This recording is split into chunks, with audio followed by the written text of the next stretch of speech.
Hi everyone, I'm Nishad and welcome to Commerce Knowledge Portal.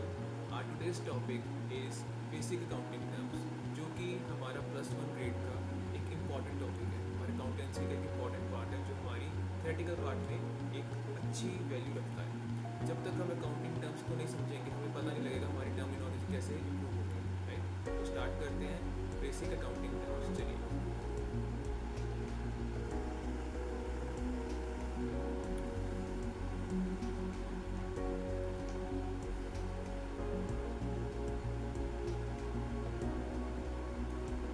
सबसे पहले event. What is an event? Event क्या होता है? Event होता है एक अक्रेंस, एक घटना घटना घटना घटित होना। कोई घटना घटती उसको बोलते हैं इवेंट, इसको इंसिडेंट। जैसे आप मेरे से अभी क्लास लगा रहे हैं, घटना घट रही है, आप क्लास लगा रहे हैं, मैं आपको पढ़ा रहा हूँ, एक घटना घट रही है, राइट। उसके बाद आता है ट्रांजैक्शन। एक घटना एक ट्रांजैक्शन कब बनती है? जब उसके अंदर एक एक्सचेंज ऑफ वैल्यू आ जाता है। एक्सचेंज ऑफ वैल्यू जो मॉनेटरी टर्म्स में होता है या रिसोर्सेज। जैसे पुराने ज़माने में क्या होता था, एक घटना घटती है, ए पर्सन है, उसके पास चावल है, इज हैविंग राइस, और उसको राइस को देना है किसी और को, उसको वीट चाहिए, और एक बी पर्सन उसके पास वीट है, वो कहते हैं तू मुझे वीट दे दे, मैं तुझे राइस दे देता हूँ। तो अपने रिसोर्सेज को एक्सचेंज कर रहे हैं, वो वीट दे रहे हैं, ये राइस दे रहे हैं, तो they are exchanging their resources. तो उसको बोलते हैं ट्रांजैक्शन, राइट। जिसमें मॉनेटरी वैल्यू, आज की डेट में उसमें मॉनेटरी वैल्यू आ जाती है, पैसे की वैल्यू में तोला जा सकता है उसको, एक्सचेंज ऑफ वैल्यू। नेक्स्ट आता है बिजनेस ट्रांजैक्शन। अब बिजनेस ट्रांजैक्शन क्या होता है? बिजनेस ट्रांजैक्शन होता है an economic event with a third party that is recorded in an organisation. जो कि एक घटना घट रही है, उसको रिकॉर्ड करने को हम बोलते हैं बिजनेस ट्रांजैक्शन, जो इकोनॉमिकली रिकॉर्ड करते हैं, पैसे की वैल्यू में रिकॉर्ड करते हैं, और वो वैल्यू हमारी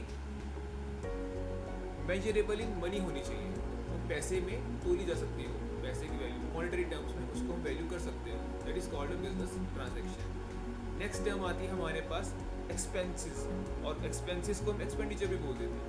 अब एक्सपेंसेस होता क्या है? Expenses the cost of operations that an organisation incur to generate revenue. वो पैसे, वो कॉस्ट, वो खर्चे जो कि एक बिजनेस ऑर्गेनाइजेशन करती है अपना रेवेन्यू जनरेट करने के लिए। जैसे मैं आपको पढ़ाने लगाऊँ तो मुझे पहले उसके लिए कॉस्ट बेयर करनी पड़ेगी, एक नेट कॉस्ट। जैसे आप मेरी क्लासेस ऑनलाइन रिकॉर्ड करके सुन रहे हैं या यूट्यूब पे सुन रहे हैं, तो आपने भी एक कॉस्ट खर्ची। जैसे आपने एक नेट कनेक्शन लिया, या अपने फ़ोन में या अपने घर पे वाईफाई लगवाया।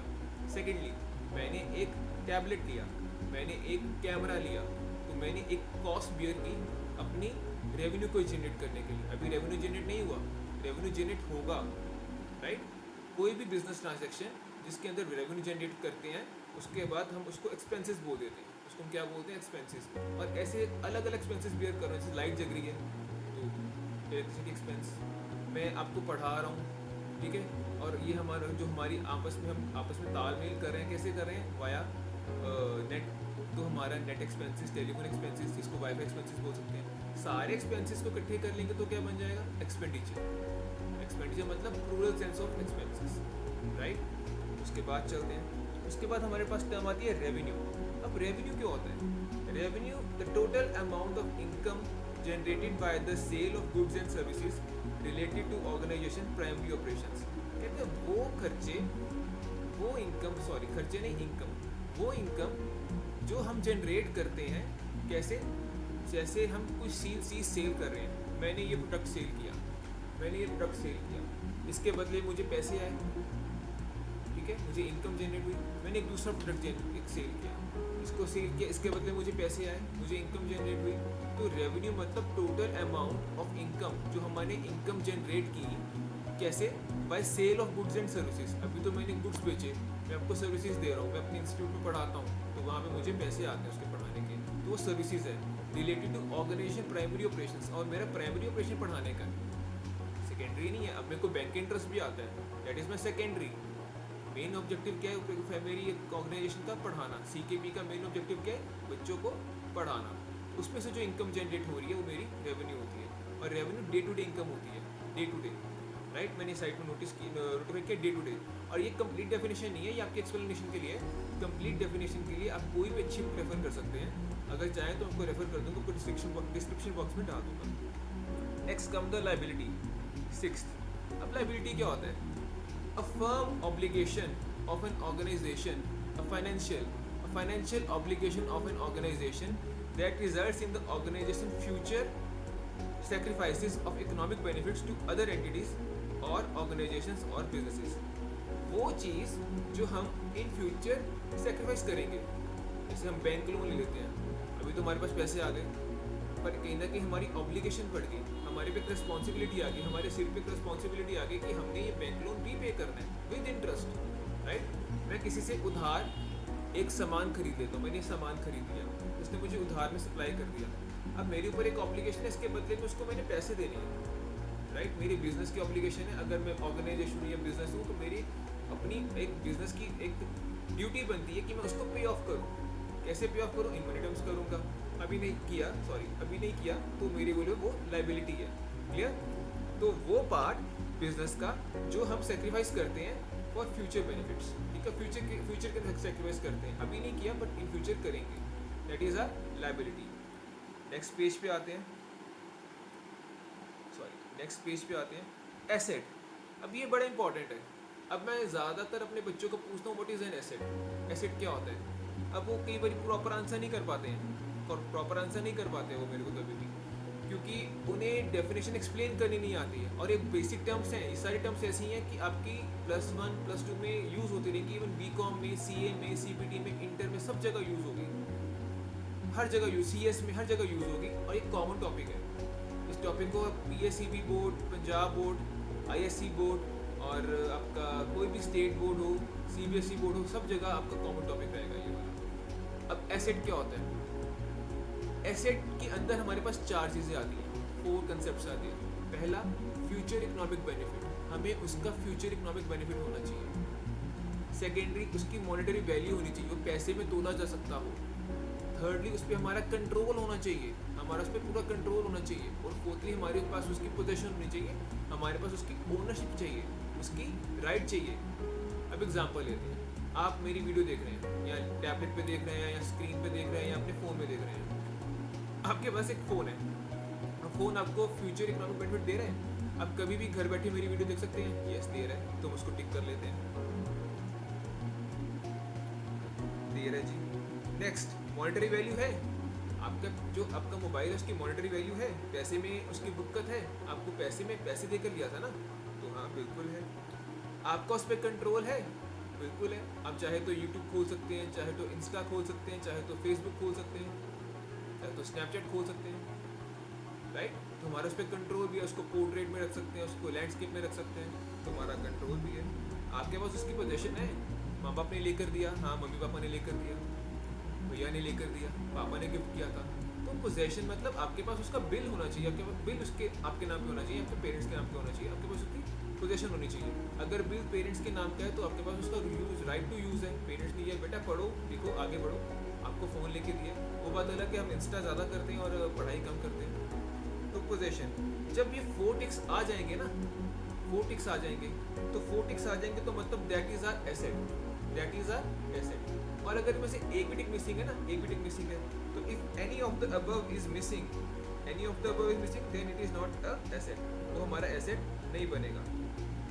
क्लियर है जी? नहीं क्लियर तो आप कमेंट बॉक्स में कमेंट करके पूछ सकते हो, और इफ इन केस आपको चाहिए कि हाँ इसके अलावा भी सर हमारे को बताओ, इसके अलावा भी कुछ टर्म्स हमारे पास जो हैं जो हमें नहीं पता, तो आप पूछ सकते हो। Next comes to debtor. और डेटर क्या होता है? डेटर एक तरह का जो हमारा बोरोवर है, जिसने हमसे बोरो किया है, ठीक है? Who is in debt to you और योर बिजनेस। जैसे कि मैं हूँ मैंने किसी से एक प्रोडक्ट ले लिया, मान लो ए कंपनी से एक प्रोडक्ट लिया, अब जो मैंने ए कंपनी से ये प्रोडक्ट लिया, ए कंपनी के मैंने पैसे भी देने हैं, उस कंपनी के मैंने पैसे देने हैं, वो कंपनी का मैं प्रोडक्ट यूज़ कर रहा हूँ, उसका मैंने प्रोडक्ट खरीद लिया, पैसे नहीं दिए, उधार खरीदा, तो मैं उसको कुछ इंडेट करता हूँ, कुछ देने वाला है मेरे को, उसको मैं उसको कुछ देने के लिए लायबल हूँ, यस मैं उसको पैसे देने के लिए लायबल हूँ, मैं इंडेट हूँ उसके बिजनेस का या उसका, कि मैं आपको पैसे दूंगा इसके बदले, तो वो मुझे कैसे रिपोर्ट करेगा अपनी बुक्स के अंदर, एसेट्स के अंदर एज अ डेटर। उसका मेरे पे हक बन जाएगा कि मेरे पैसे दो। जैसे मैं एक अलग एग्जांपल लेता हूँ, मैं अपने इंस्टीट्यूट में बच्चों को पढ़ाता हूँ, वहाँ पे 5 बच्चे आते हैं ABCDE। अब A को पढ़ा रहा हूँ, B को पढ़ा रहा हूँ, C को, E को, D को, सबको पढ़ा रहा हूँ। सब ने मुझे पैसे देने हैं, तो सब मुझे क्या पैसे देंगे, तो सब मुझे क्या करते हैं, इंडेप्टेड है पैसे, उन्होंने पैसे देने हैं मुझे, ठीक है। तो मैं उनको कैसे रिप्रेजेंट करूँगा अपनी बुक्स के अंदर एज अ डेटर एक तरह का हमारा रिप्रेजेंटेटिव अकाउंट होता है। इसके लिए भी एक वीडियो बनाऊंगा कि वो कैसे पता लगता है, राइट। लाइकवाइज क्रेडिटर है जो हमें उधार में देता है। जैसे A&N कंपनी ने मुझे उधार पे ये दिया था, तो मेरे लिए A&N कंपनी क्या हो जाएगा, क्रेडिटर, कि मेरी लाइबिलिटी है उसको पे ऑफ करना, मेरी लाइबिलिटी है उसको पे ऑफ करना, राइट। उसने मुझे कुछ दिया, इन रिटर्न मैं भी उसको कुछ दूंगा, तो मैंने भी नहीं दिया तो मेरी लाइबिलिटी है। जब मेरी लाइबिलिटी है तो मैं उसको कैसे लिखूंगा इन कंपनी को, as a creditor on the balance, in balance sheet on liability side, मेरी एक ऑब्लिगेशन है। तो creditor who delivers you something on credit and is owed money by you, आपके द्वारा पैसे लिए जाएंगे, वो आपसे पैसे लेने का हकदार बन जाएगा, हक रखता है, ठीक है। आगे आता है डेप्रिसिएशन। अब डेप्रिसिएशन बाद काफ़ी बच्चों को इसमें एक +1 में डाउट भी रहता है, +1 का टॉपिक है, इसमें डाउट भी रहता है। इसके ऊपर भी वीडियो बनाऊंगा। अभी हमने +1 का सेशन स्टार्ट किया है, तो आगे नंबर ऑफ वीडियोस बनाऊंगा कुछ इंपॉर्टेंट टॉपिक्स के ऊपर। अगर आपको चाहिए हाँ कि हमें पूरा का पूरा फुल फ्लैश कोर्स करना है, तो आप मुझे फ़ोन कर सकते हो।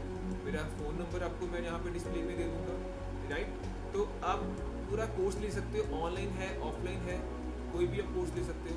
अब डेप्रिसिएशन पे आते हैं। A decrease in the value of asset over it's useful life. हमने एक फ़ोन खरीदा, मैंने ये फ़ोन खरीदा, ये सैमसंग का फ़ोन था, ये बहुत अच्छा फ़ोन था। इसका ये फ़ोन मैंने खरीदा 50,000 का। अब उसके बाद यूजेज के बाद ये 50 का बिकेगा। ये मैंने 2020 में दिया 50,000 का, अभी ये 50,000 का बिकेगा? नहीं बिकेगा। क्यों? क्योंकि मैंने इसको यूज़ किया, इसकी वेयर एंड टेयर हुई, इस पर मैंने लोगो लगाया, इस पर मैंने कवर चढ़ाया, इसको मैंने यूज़ किया, हाँ कहाँ पर हो, इसको मैंने, इसकी स्क्रीन में थोड़ा ब्रेकेज आ गया, तो मेरा उतने का बिकेगा? नहीं बिकेगा। तो डेप्रिसिएशन क्या होता है? A decrease in the value of asset over it's useful life. उसकी यूजफुल लाइफ में जो उसमें डिक्रीज आ रहा है, डेट इज कॉल्ड डेप्रिसिएशन। और वो किस कारण आता है? उसके नंबर ऑफ रीजंस हैं। नॉर्मल यूजेस के कारण आ सकते हैं। मैंने ग्लासेस पहने हैं, ये ग्लासेस हैं, जितने के लिए उतने के नहीं बिकेंगे, उसके कम के बिकेंगे, बिकॉज इसमें नॉर्मल यूजेस की मैंने इसकी।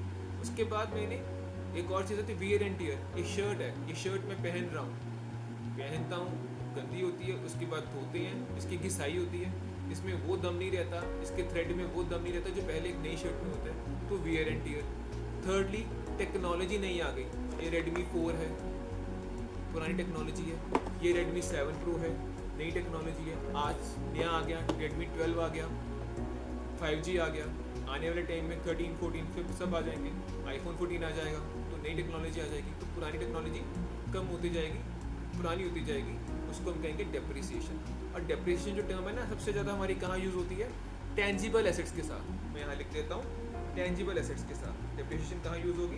हमेशा टेंजिबल एसेट्स के साथ। टेंजिबल कौन से होते हैं सर? टेंजिबल होते हैं जो हम टच कर सकते हैं, देख सकते हैं, और उनका फिजिकल एग्जिस्टेंस है। Touch, we can touch, see, and they are having the physical existence. जैसे हमारा फ़ोन, हमारा पावर बैंक, हमारा लैपटॉप, राइट, हमारी बिल्डिंग, ये सब टेंजिबल है। और इनटेंजिबल मतलब एक इसका टेंजिबल का ऑपोजिट इनटेंजिबल होता है, जो नज़र नहीं आता, ना टच कर सकते, बट यू कैन फील, जैसे गुडविल, कॉपीराइट्स, ट्रेडमार्क्स, जो आप देखते हो, आपको पता है।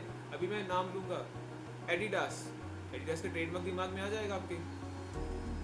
नाइकी, वो जो टिक बना होता है, तो ट्रेडमार्क आपके मन में आ गया, उसका लोगो मन में आ गया ना, सामने नहीं है बट मन में आ गया, तो वो क्या है? आपका इनटेंजिबल एसेट। जैसे कि डेप्रिसिएशन है जो टेंजिबल भी होती है, और amortisation same as above. Amortisation में डेप्रिसिएशन ही होती है, बट वो कहाँ पर होती है? इनटेंजिबल में। देखिए नाइकी का लोगो भी आ गया, कहते हैं अमोर्टाइजेशन सेम एज अबव, सब कुछ ऊपर वाला, सब कुछ सेम, बट उसमें क्या आएगा? इनटेंजिबल एसेट्स के लिए यूज़ होता है। जैसे एडिडास का लोगो है, एक पुराना लोगो है हमारे पास, एक मैंने पुराना लोगो बनाया, ये देखो ये पुराना लोगो है, ये हमारा पुराना लोगो है, ठीक है, पहले आता था, हमारे टाइम पे आता था। अब आज के टाइम पे एक ये नया लोगो आया, थोड़ा सा पार्डन कर देना बिकॉज थोड़ी सी उसकी एक मेकिंग ठीक नहीं हुई, बाकी नया लोगो ये वाला है, ठीक है। ड्राइंग अच्छी नहीं है बट आपको समझ के लिए आपको मैंने बनाया। ये ओल्ड लोगो चलता ये भी है, चलता ये भी है, दोनों चलते हैं, बट हम कई बार पुरानी चीज़ को रिवाइव कर देते हैं। एयरटेल हम कंपनी यूज़ करते हैं, मैं मोबाइल यूज़ करता हूँ एयरटेल का, सिम यूज़ करता हूँ एयरटेल का। अब एयरटेल का पुराना लोगो चेक करोगे, वो लिखा होता है AIRTEL, ठीक है। अब नया लोगो उसमें अकेला ए बना होता है और साइड छोटा सा एयरटेल लिखा होता है, तो वो भी उन्होंने लोगो चेंज कर दिया। पुराना लोगो पुराना नहीं हुआ, घिसा नहीं, मतलब वो पुराना हो गया, ऑब्सोलीट हो गया। अब एमोर्टाइजेशन का एक और वर्ड यूज़ होता है ऑब्सोलीट, कि वो पुराना हो गया, अब उसको यूज़ में नहीं है। आपके फ़ोन का सॉफ्टवेयर अभी आता है ना, एंड्रॉयड सॉफ्टवेयर यूज़ करती हो कि iOS करते हो, तो एप्पल में iOS यूज़ होता है, एंड्रॉयड में आपका ये स्नैपड्रैगन यूज़ होता है, जो भी वर्जन यूज़ होते हैं आपका एंड्रॉयड यूज़ होता है, सॉरी स्नैपड्रैगन नहीं, वो तो हार्डवेयर है, एंड्रॉयड यूज़ होता है। तो एंड्रॉयड सॉफ्टवेयर का भी आपको अपडेट आता है, वर्जन्स आते हैं, ये phone needs an update, iPhone में भी अपडेट्स आते हैं। तो पुराना सॉफ्टवेयर क्या पुराना घिस जाता है, ख़त्म हो जाता है क्या? नहीं, ख़त्म नहीं होता, वो ओल्डर वर्जन हो जाता है, दैट बिकम ऑब्सोलीट, इसको ऑब्सोल्यूशन भी बोल सकते हैं, ठीक है।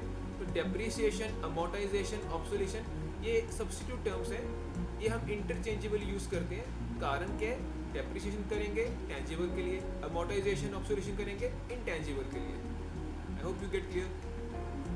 जिसको नहीं क्लियरिटी होती है वो कमेंट्स करके पूछ सकता है और मुझे फ़ोन कर सकता है, ठीक है। नेक्स्ट चलते हैं। नेक्स्ट हमारे पास आता है स्टॉक और इन्वेंट्री। स्टॉक को हम इन्वेंट्री भी बोलते हैं। अब स्टॉक होता क्या है पहले तो पढ़ देते हैं। Goods which are left unsold in the business at the end of the year. हमारे पास जो गुड्स पड़े रह जाते हैं, हमने परचेजेस करते हैं। एक दुकानदार, मान लो एक दुकानदार है जो कपड़े का काम करता है, क्लोथ मर्चेंट है। अब उसके पास कपड़े के काफ़ी स्टॉक पड़ा हुआ है, उसके रैक्स बड़े भरे हुए हैं। आप मार्केट जाते हो, मॉल जाते हो, वहाँ देखते हो उनके मॉल पे जो स्टॉक भरा होता है। अब वो सारा स्टॉक नहीं बिक जाता, तो कहता है goods which are left unsold in the business at the end of the year, उसको हम स्टॉक बोल देते हैं। अब एंड ऑफ द ईयर में वो स्टार्टिंग ऑफ द ईयर में भी ओपनिंग बैलेंस निकल आता है। इस साल में के क्लोज में तो क्लोजिंग होगा, नेक्स्ट ईयर की ओपनिंग में ओपनिंग हो जाएगा, ठीक है ना।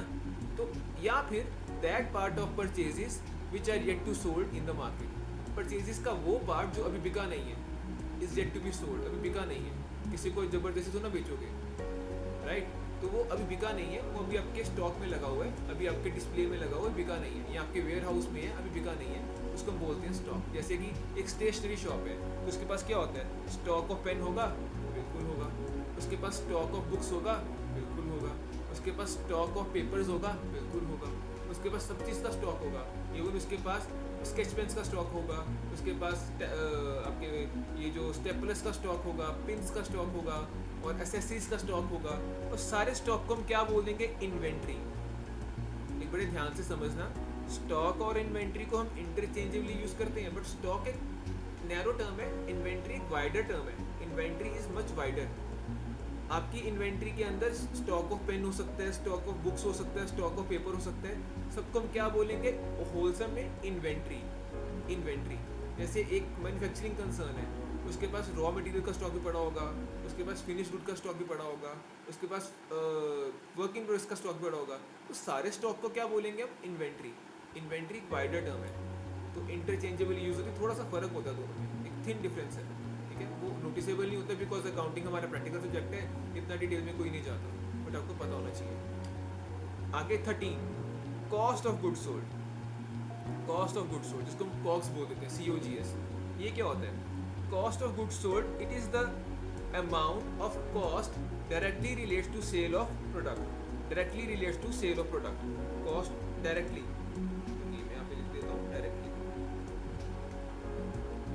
Directly relates to sale of product. जैसे कि हमने एक शर्ट बनाई, एग्जाम्पल पे समझते, पहले एग्जाम्पल लेता हूँ फिर समझना। कॉस्ट की बात कर रहा हूँ। मान लो मैंने एक शर्ट बनानी है, मुझे एक शर्ट बनानी है, उस शर्ट का प्राइस क्या है? मेरे को थ्रेड पहले परचेज करना पड़ेगा, यस।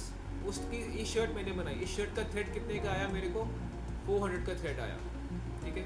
उसको थ्रेड को मैंने फैब्रिकेट किया, उसको मशीन में लगाया, उस थ्रेड से कपड़ा बनाया। तो उसका थ्रेड से पहले मैंने ग्रे मैटर में कपड़ा बनाया, जो मेरा 100 रुपये उसकी फैब्रिकेशन कॉस्ट आई। एग्जाम्पल ले रहा हूँ, ज़्यादा आती है कम आती है डिपेंड्स, बट मैंने एग्जाम्पल लिया है। फैब्रिकेशन करके उसके बाद मैंने इसको डाई किया ब्लू कलर का, मैंने इसको डाई किया ब्लू कलर का, उसकी कॉस्ट आई 50 रुपये कॉस्ट आई डाई की। उसके बाद इसको पैकिंग करके बेचूंगा, इसको पैकिंग की कॉस्ट कितनी, 50 रुपीज़ पैकिंग की कॉस्ट आई। तो मेरी टोटल शर्ट की कॉस्ट क्या आई बनाने की? देखो, रॉ मटेरियल परचेज किया, उसको फैब्रिकेट किया, उसके ऊपर काम किया, उसको डाई किया, उसको पैकेजिंग किया, उसको अच्छे से पैकिंग में करके बेचूंगा ना। आपको अगर कोई चीज़ लेने जाए तो पैकिंग में आती है, ठीक है। तो उसके ऊपर वो पैकिंग की, टैगिंग की, तो पैकिंग करके मेरी टोटल कॉस्ट कितनी आई, 600 रुपये। टोटल कॉस्ट कितनी है, 600 रुपये। उसको मार्केट में कितने का बेचा मैंने, सेल प्राइस में 800 रुपये का, जो कि मेरी सेलिंग प्राइस हो जाएगी, जो कि मेरी ये सेलिंग प्राइस हो जाएगी 800 रुपये। अब मेरे को शर्ट पड़ी 600 की, बिकी 800 की, प्रॉफिट हुआ 200 का, 200 का प्रॉफिट हुआ। बट इसमें मैं बोलूँ मेरी कॉस्ट ऑफ सेल क्या है, 400 नहीं, कॉस्ट ऑफ सेल है अल्टीमेट कॉस्ट, कि जो मेरा कॉस्ट प्राइस कितने की पड़ी, 400 का मैंने थ्रेड परचेज किया, उसके बाद मैंने उसके ऊपर कुछ काम किया, फिर डाई किया, फिर उसको मैंने पैकेज में डाला, तो मेरी 600 रुपये कॉस्ट आई उसको बनाने की। तो कॉस्ट ऑफ सेल्स क्या होगी, कॉक्स को हम कॉस्ट ऑफ सेल भी बोल देते हैं। हमारी बनाने की, तो हमारे को कितने की पड़ी, एक फैक्ट्री को कितने की पड़ी, जो प्रोडक्ट मैं अगर बेच रहा हूँ, बेचने का प्राइस अलग है, वो मार्केट प्राइस है, बट मेरे को कितने की पड़ी वो चीज़, मेरी को कॉस्ट कितनी पड़ी, उसको हम बोलते हैं cost of goods sold. I hope you all get clear. किसी को डाउट है पूछ सकते हैं। 14 इंसॉल्वेंट। इंसॉल्वेंट क्या है, इंसॉल्वेंट कौन होता है, इंसॉल्वेंट कहता है the financial state in which a person or an entity is no longer able to pay the bills or other obligations। किसी भी बिजनेस के अंदर या किसी भी एंटिटी के अंदर, ऑर्गेनाइजेशन के अंदर, जब आपकी फाइनेंशियल कंडीशन ऐसी बन जाए कि आप अपने बिल्स पे ना कर पाओ, या अपनी ऑब्लिगेशंस को ना निभा पाओ, अपनी रिस्पॉन्सिबिलिटीज़ को ना निभा पाओ, क्यों? क्योंकि आपके पास एसेट्स कम हो गए, आपके पास लाइबिलिटीज़ बढ़ गई, आपको पता नहीं लग रहा हम कहाँ से पे ऑफ करें, राइट। आप बैंकरप्ट हो गए, दिवालिया। इंसॉल्वेंट का एक बेसिक टर्म का मतलब है दिवालिया, एक बेसिक टर्म है उसके, दिवालिया हिंदी में बोलते दिवालिया, वो फलाना फलाना दिवालिया हो गया, किंगफिशर दिवालिया हो गया, उसके वो इंसॉल्वेंट हो गया, उसके पास अपने डेट्स पे करने के लिए पैसा नहीं बचा, उसने लोन लिया था ना पीएनबी से 8,000 करोड़ का, तो वो उसके पास पैसा नहीं बचा, तो वो दिवालिया हो गया, वो बाहर भाग गया, तो वो इंसॉल्वेंट हो गया, उसको इंसॉल्वेंसी बोल देते हैं, इंसॉल्वेंट, राइट। कंपनी की या फाइनेंशियल इंस्टीट्यूशन की वो पोजीशन जब वो अपनी डेट्स पे ऑफ करने के लिए, एक पे करने के लिए लायबल है, बट वो कर नहीं पा रही है। व्हेन लायबिलिटीज एक्सीड एसेट्स, आपकी लायबिलिटीज बढ़ गई और एसेट्स कम हो गए।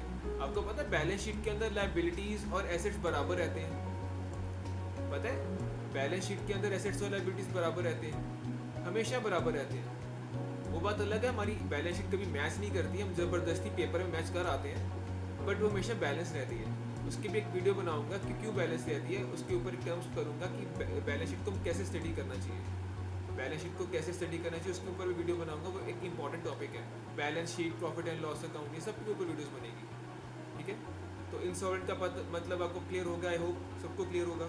आगे प्रॉफिट और गेन। प्रॉफिट क्या होता है, प्रॉफिट कहता है the excess of income over expenditure.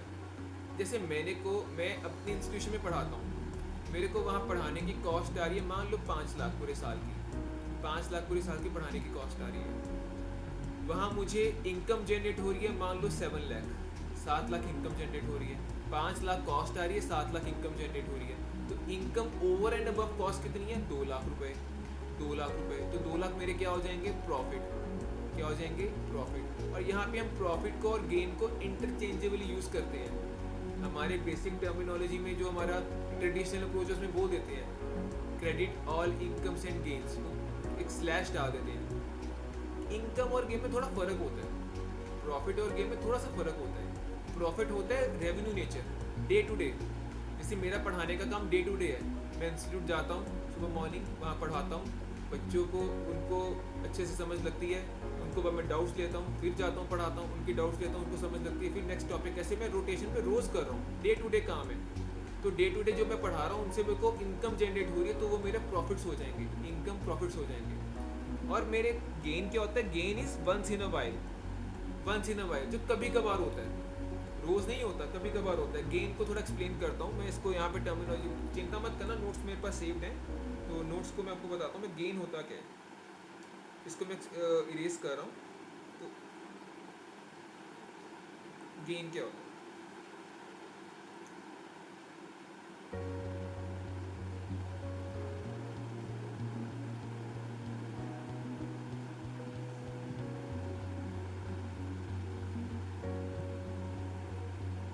Gain क्या है, गेन और प्रॉफिट थोड़ा सा फर्क है।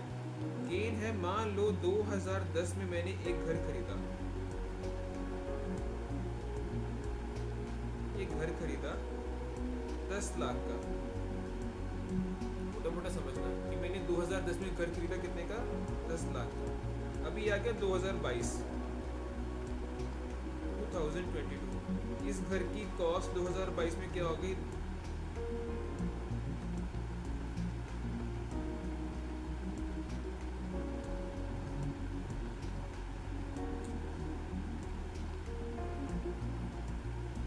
2022 में इसकी कॉस्ट क्या हो गई, 22 लाख रुपए।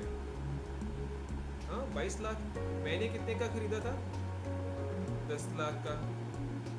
अब मैंने जब खरीदा था, मैंने खरीदा था 10 लाख का, ये मैं हूँ मिस्टर एन, ठीक है, ये मैंने खरीदा था 10 लाख का। अब ये अभी प्रेजेंट मेरी कॉस्ट क्या हो गई आज की डेट में, करंट ईयर में 22 लाख, तो मेरे को प्रॉफिट कितना हो रहा है, 12 लाख का प्रॉफिट हो रहा है। 12 लाख के प्रॉफिट को मैं प्रॉफिट नहीं बोलूँगा, 12 लाख के प्रॉफिट को मैं प्रॉफिट नहीं बोलूँगा, उसको मैं क्या बोलूँगा, गेन। क्या बोलूँगा, गेन। गेन हमेशा कैपिटल नेचर होता है, प्रॉफिट हमेशा रेवेन्यू नेचर होता है, गेन हमेशा कैपिटल नेचर होता है। क्लियर। अभी मैंने मोटा मोटा किया, इसके अंदर इंडेक्सेशन होती है, वो टैक्सेशन का पार्ट है, उसको नहीं मैंने लगाया अभी, ये मैं समझना नहीं पता, बट वो मैं करवाऊंगा, वो आपके आगे का टॉपिक होता है, +1 का टॉपिक नहीं है वो। तो मोटा मोटा समझ आया, प्रॉफिट मतलब डे टू डे एक्टिविटी, जो मैं अपना बिजनेस से अर्न कर रहा हूँ, जो मैं अपना काम करता हूँ पढ़ाने का। इसके अलावा मैं GST रिटर्न्स का करता हूँ, इनकम टैक्स रिटर्न्स का करता हूँ, तो उसको भी मेरी इनकम है, डे टू डे इनकम है, that is my revenue income, day to day income. और मैं अगर घर बना के बेचा, या कह लो मैंने अपना इन्वेस्टमेंट्स रियलाइज़ की, मैंने कोई इन्वेस्टमेंट थी मेरी जो 2015 में मैंने ली थी 1 करोड़ की, और अभी उसकी वैल्यू 1.5 करोड़ हो गई, 1.5 CR हो गई, तो मैंने 50 लाख का जो प्रॉफिट अर्न किया, that is my gain, that is my gain. Taxation में टॉपिक होता है कैपिटल गेन्स, बड़ा अच्छा टॉपिक होता है, बड़ा इंटरेस्टिंग टॉपिक होता है। तो आपका इंटरेस्ट ऐसे पैदा होगा, बेसिक टर्मिनोलॉजी समझें। ये कुछ टर्म्स थी जो मैंने आपको एक्सप्लेन की, अप्रॉक्सीमेट 15 टर्म्स थी। आई होप सबको अच्छे से क्लियर हुई हो, नहीं क्लियर हुई हो you can ask me again, आप मुझे कॉल कर सकते हो, मेरा नंबर है 9803930080। और अगर आपको फुल कोर्स के लिए रजिस्टर करवाना है, मैं दोबारा से बता रहा हूँ, आप बैचेस खुले हैं, हमारे एडमिशन्स खुली हैं, 2022-23 बैच खुला है, आप उसमें एडमिशन ले सकते हैं। आप कॉल कीजिए, हम आपसे बात करेंगे, आपको पैकेज की सारी जानकारी दी जाएगी। Thank you very much. I hope आपको वीडियो पसंद आए तो आगे शेयर भी कीजिएगा। Thank you so much.